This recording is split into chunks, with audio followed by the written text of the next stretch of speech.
Trying to kidnap me? What? No! My name is Yahya too! Abu, how is this helping? It's a mess over here.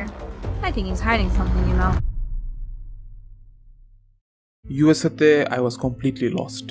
আমার USA trip আমি যদ্দূর enjoy করতে পারছি তার main reason হচ্ছে গিয়ে আমি জানতাম আমি ওই দেশ থেকে কোনো একদিন ফেরত আসবো, আমার ওই দেশে থাকা লাগবে না।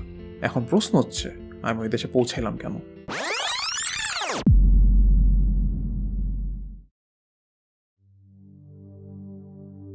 গল্পে শুরু হয় আমার ইউনিভার্সিটিতে। আমরা তখন গ্র্যাজুয়েটেড, আমাদের কনভোকেশন চলতেছে। আমি আশপাশে সেই চিরচেনা হাসি মুখগুলো দেখতেছি। পিটুসও গ্র্যাজুয়েটেড, আদিবও গ্র্যাজুয়েটেড, অরে বিউপিতে অ্যাডমিট হয়েছে কীভাবে এটাই আমি এখনও জানি না, বাট সেও গ্র্যাজুয়েটেড। এতগুলা বছর একসাথে কিভাবে কেটে গেল, তাই না? ওয়েট, না, সবাই একসাথে নাই। জাপান নাই, এখানে মালিহা নাই, প্রেটিশোর আপনারা উপমাকে কেয়ারও করেন না, বাট সেও নাই।